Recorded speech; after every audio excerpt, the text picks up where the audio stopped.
Yeah, go for it. I guess, obviously we've seen the improvement in the run game recently. Right. I guess, I don't know, what can you attribute that to? Vision from the backs, just guys working together longer, offensive line playing better, Right. I think it's a little bit of all those parameters, those variables. I feel like, Coach Cap and those guys up front have done a nice job continuing to grind throughout the season, and they're doing some good things, creating some more space. And then I really do think that the backs have come along and have had a better feel for things and finding some of those seams with better vision. And so I think it's really been both of those working together that has allowed us to be a little more successful there.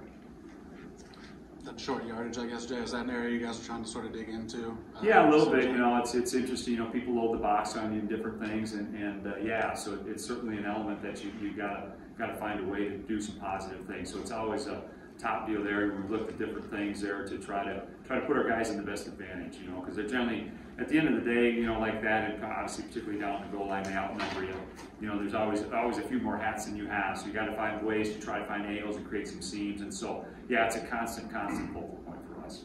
Mel said after the game that the last drive you guys were playing for a touchdown there, right. Like a 5+ minute drive. But when you get inside 2 minutes, and everything starts to change, I guess. Because Elijah said that he probably should have gone the other way. Were you centering up for a field goal at that point? It was a combination of both. I think we were in awareness of clock management at that piece, but also we were trying to call a play that we felt like had potential to score. It was that, but then if that potential didn't work, then I also thought we were being a benefactor for, if we needed to go the field goal route, to try to put us in a better position there. So we really tried to look at a play selection that would kind of answer all those questions, and that was kind of our approach. And what about the usage of the 2 timeouts there with 1:06 left? Yeah, just, we wanted to be on the same page and just had some things there from a communication piece. We didn't want to, leave any stone unturned and make sure everybody was on the same page, and didn't want to get where we were all some battling at the end. And we felt like whatever the situations were at those times, that was the appropriate time to use them.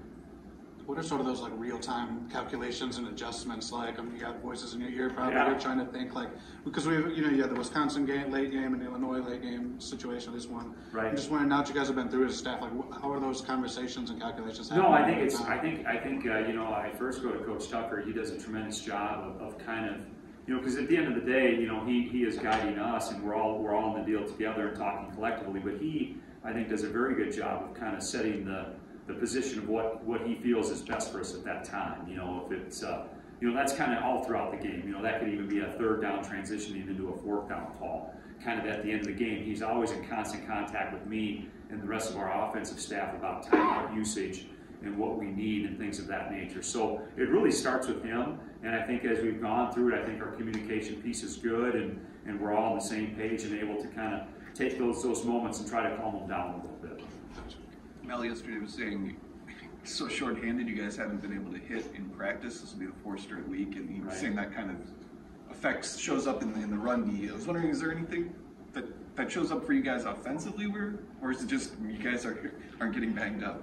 Yeah, I think, I don't know, that's hard to say. I think, sometimes, you like that piece for a couple different reasons. I think one, particularly with the guys up front and any of the receivers, kind of from the blocking piece, when you have that on, you can actually work that technique and fundamental a little bit at a different level. And then also, sometimes the backs in their world of running through that traffic. Now, there's still a bunch of things grabbing and all that piece, but I still think that adds something. But for where we're at in our situation, it's the best thing to do, what we've done. And our guys have handled it really well and just still tried to progress, even though we haven't had the talent.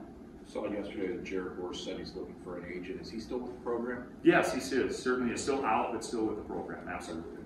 And what have you seen with Brandon Baldwin and also with Vandemark over the last few weeks? It seems like he has really progressed. Yeah, I think Brandon has done a tremendous job. I'm really excited about him.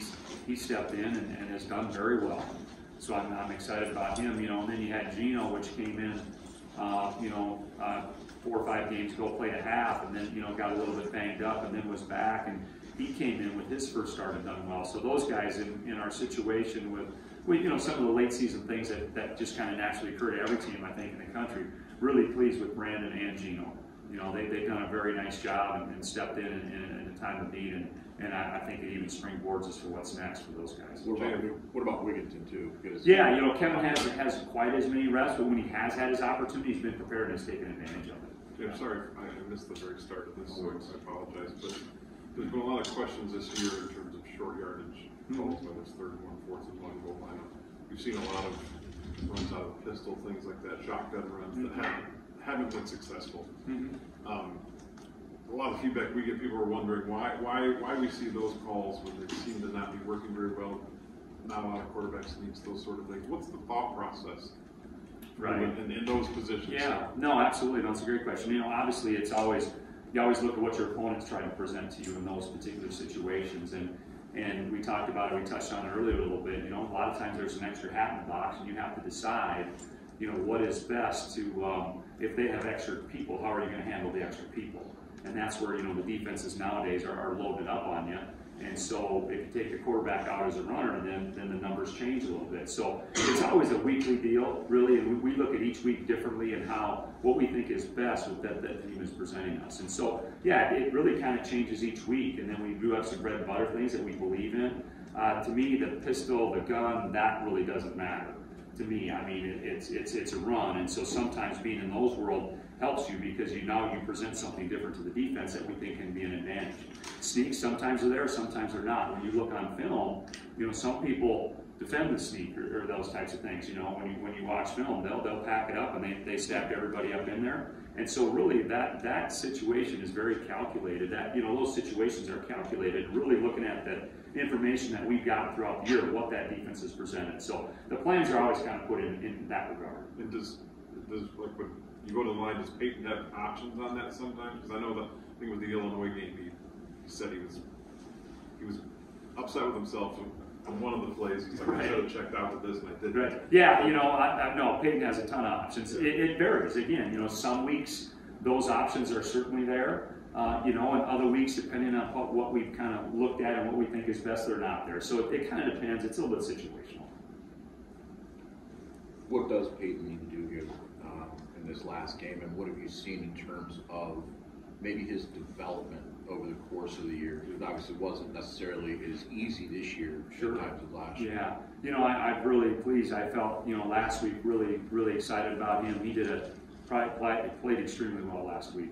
I thought I begin to see things in the pass game where he was working through different progressions and read. I thought he saw the field really well and did a tremendous job. And how he manages us offensively is really at a high level. So, you know, I think he battled through some adversity early, and he's continued to climb. And I feel like in these last 3 or 4 weeks, he's starting to play at a newer level and has developed. You know, and I need him. You know, if you look at any level, we always say this, but you need to play at a high level. You know, going into their place, they got a tremendous defense, highly ranked defense, and he's going to have to play well. I mean, you know, that guy has to play well for you to have success, and he knows that, and that's why we play the position and coach the position. So I'm excited about him. He's really progressed. I'm really excited what he did last week, and even the week before. It was, you know, had a few things that happened there that he fixed, I think, in the week prior, but he's done well, so he's going to have to play well and put ourselves in a position to be successful. Jim, you guys talk about being balanced offensively. It feels like last week was probably the best you guys. I mean, when you think about it, you look at the numbers and all that. I guess your overall feeling about that up against the fact that for whatever reason it still didn't result in a win. I mean, sure. It's got to be good and yet frustrating all at the same time. Yeah, no, I think it is. I mean, I was very pleased with how we were able to come out and you know, particularly in the run game, we had more explosive plays. You know, that was great to see, and then we coupled that with the pass game, and so. Yeah, you know, I think all of us maybe as play callers, we would love to be balanced, but as I always say, it's very situational. Each game is kind of a game within itself. Sometimes that game changes throughout the game depending on what's happening overall. And so, yeah, I would love to be balanced, but sometimes it doesn't always work that way. But I thought it was a good step last week just in what we were able to do with the run and the pass collectively together. It was good. Jay, can you speak to sort of like earlier in the year when you guys were trying to figure out the run game a little bit, just how hard does that make an offensive coordinator's job? How hard does that make a quarterback's job when you can't maybe rely on the run game the way that you'd like to? Yeah, I mean, I think anytime, you know, that presents itself, that certainly presents challenges because, you know, you need to stress defenses. You know, you need to stress defenses, and so, you know, you got to be multiple to do that. And so, that's certainly always a situation that you're looking at. But at the end of the day, at this level, you got to be great running the ball and throwing the ball. And we were a little bit off. I think we've evolved and are coming on and doing better things there. But yeah, it's frustrating. But we got to be able to do both, and we'll continue to find ways. What about what's sort of been Hamp Fay's sort of journey this year? Because Right. he was in your room, then he was on Right. defense. Now I think he's with the tight ends, maybe somewhere Right. else now. Yeah. And what have you guys seen in him, and how's he been handling all this? I guess. Hamp is awesome. I mean, he's he was certainly with us, and when he first came here, and we just felt like with his skill set, his size, his ability to run. There's sometimes as you go throughout the year, you see different needs and different things present themselves. So we thought Hamp could be one of those guys. He's had a few lingering things from a physical standpoint that has set him back, but he's working through those. But he's been awesome.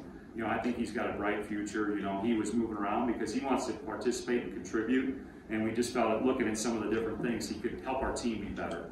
And Hamp was all for that. He's certainly a team player, and so I'm really excited about his future. I'm excited about his future. Like I said, had a few physical things that I think he's getting over. Now we're getting over that hump, but I think his future's bright and can definitely be a great contributor for us. What about Harold? We saw him working with the defensive backs last week. Was he with them lately? And did he come back over when Jarrett got hurt for you guys? No, he didn't really come over, but he certainly would have been available. Yeah. Because he knows it well. So that's again, I guess, just another situation we're trying to see where again, he's an big athletic person that runs well, and so just trying to see, how can he best help the team and help our team, and that's so kind of doing some experimenting with him as well. You never talked about yesterday, heading into signing day next month. How difficult is it to kind of plan ahead, not knowing what some of these guys are doing with the 6-year or Right. extra eligibility, whatever it might be? Right. Yeah, I think it's it's certainly a challenge, but also I feel good with our relationship with our guys, and I know each of us coaches have our constant communication. It's just a communication piece, trying to be on the same page and seeing where everybody's at and making sure we're all on the same page. So yeah, it's certainly there, but everybody's dealing with it, and we just got to be great communicators and have those discussions. And I know those are happening and will continue to happen for probably some time. Is Hamp with the tight ends? Yeah, he is. Okay. Yes. What have you seen from how have Caden and Noah been developing behind the scenes? We haven't seen Yeah, that I'm in a really little bit. excited about those guys. They've continued to work and grind. I've really felt like in the last, probably 6 weeks, I've seen jumps with both of them that have really been positive. So it's a good room we've got. I think they're really good, two young, talented players, and have really done a great job mentally. So I'm looking forward to the future with them as well. When it comes to spring, is there a competition for the starting job? Is there a competition? I don't know. I think there's always a competition. To a certain extent. I know that everybody says it, but there always kind of is a competition. And so, yeah, I think it's gonna be fun to kind of see what happens moving forward. But that's why each guy's got to come every day and perform. And those guys know that, and I know they're all up to the challenge. How about Elijah, for a guy that, all he went through to be able to, perform like he did last week, and how he's his role has expanded late in the season in the run game, and over 100 yards. Yeah, I think it's just a true testament of who Elijah is. He's just done such a tremendous job, and even before that kind of role, he was phenomenal in the special teams piece. I think at one point he was starting on all four. It just shows what he is, and he kept working, he kept grinding, and there an opportunity presented itself, and he was prepared to take advantage of it. So obviously, high character, hardworking young man, is a great leader for us and our team, and so really happy for him. When you talk about Penn State defense, just playing Miami last year with Manny Diaz, is there some crossover and some connections there? Yeah, I certainly, I players. think Coach Diaz, it's hard to know a little bit, but I'm sure he was pretty involved, being a defensive coach and what occurred there. So, yeah, I imagine there's some carryover, but obviously we got a bunch of great film from him this year to kind of feel, because I'm sure there's different people and different things, so he probably approaches things a little bit differently. So, yeah, with all the film and obviously playing him here in the last game of the regular season, we've been able to use that film quite extensively. It's been good. For Peyton against their D-backs, so they've got a lot of guys that can pick passes off, and get aggressive out there. I guess, what is maybe some of his biggest keys to maybe avoid some of those turnovers? I think we talk about in our room every day. It comes down to your feet and your eyes. You have to get your body in a position to deliver the ball. All right, and that's sometimes obviously is influence of what is going around you. and then you have to get your eyes in the right place. And that doesn't stop. Doesn't matter if you're playing these guys or any guys, and that we'll carry that through this game, you know. And he's got to put himself in a position there, and then obviously guys that are on the other end have to create space for him. What have you liked about Keon's development? I know early in the season we talked about all the potential and, you know, him sort of making it there. Now we've seen him, you know, be the guy in some games, make some huge plays. It seems like Peyton has a lot of trust in him. Just for your perspective, wondering how you've noticed his growth and why not. Yeah, I think, you know, when I look at Keon, you know, obviously he's still very young, and so how he's really grown this year has been positive. And you know, last week a bunch of opportunities came his way, and he stepped up and made the plays, and so he continues to grow. I think as a receiver, you know, when he came, and then you know, obviously first year, then he did basketball, but now he's been in it with the full year, and you just see kind of, I guess look from camp to where he's at now. You know, I think he's even a completely different player for the better, and so really excited about his future, and you know, I think the sky's the limit. What are those next steps, I guess, for him that you're on him about? You know, I think it's just refining the skills and continuing to learn and grow in the position. You know, that's kind of a never-ending process. You know, I like his ball skills, and he has great physicality at times in the running game, but it's all those little nuances. You know, route running's really a skill, and releasing and working on that. You know, obviously we play against some great talented defensive backs, and so you got to continue to work on all those phases to really put yourself in a position. And so we've seen growth, but I think there's room for more. Thanks, Coach. Awesome. Thanks, guys. Appreciate it. Thanks, Jim. Have a good Thanksgiving. Yeah, likewise. You guys do. Very good. Thanks.